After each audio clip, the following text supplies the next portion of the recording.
సంవత్సరాల తరబడి ఎన్ని మందులు వాడినా మీ మోకాల నొప్పులు తగ్గట్లేదా? ప్రాణ పెయిన్ క్లినిక్ లో అత్యాధునిక చికిత్స. కృష్ణా జిల్లా గుడివాడ గుడ్లవల్లేరు కాలేజ్ ఘటన ఇప్పుడు 2 తెలుగు రాష్ట్రాల్లో సంచలనంగా మారిన విషయం తెలిసిందే.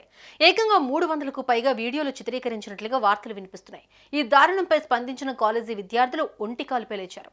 గురువారం అర్ధరాత్రి నుంచే కాలేజీ ముందుకు చేరుకుని పెద్ద ఎత్తున ఆందోళనలు చేపట్టారు. దీనిపై ఇప్పటికే కేసు నమోదు చేసుకున్న పోలీసులు అన్ని కోణాల్లో దర్యాప్తు చేస్తున్నారు. అయితే ఈ క్రమంలోనే నిందితురాలిగా భావిస్తున్న యువతిని కాలేజీ యాజమాన్యం గుట్టుచప్పుడు కాకుండా తప్పించింది. దీనికి సంబంధించిన దృశ్యాలు ఇప్పుడు సోషల్ మీడియాలో తెగ వైరల్ గా మారుతున్నాయి.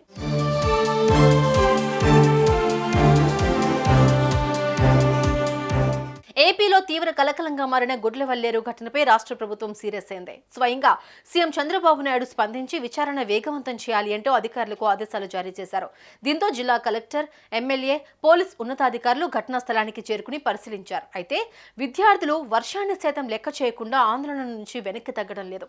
ఇంత దారుణానికి కారణమైన నిందితులను కఠినంగా శిక్షించాలి అంటూ డిమాండ్ చేస్తున్నారు. కొందరైతే అందరి ముందు బహిరంగంగా ఉరితీయాలంటూ కోరుతున్నారు.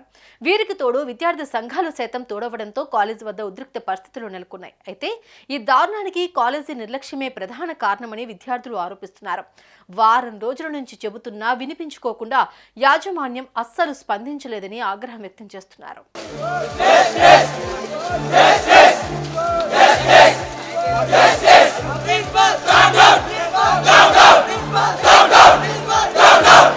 ఇదిలా ఉండగా విద్యార్థులంతా నిందితురాలిగా భావిస్తున్న యువతిపై దాడి చేసేందుకు ప్రయత్నించారు. ఈ క్రమంలోనే వారిని కొందరు అడ్డుకున్నారు. ఈ సమయంలో నిందితురాలు వారి వైపు మిడిల్ ఫింగర్ చూపించింది.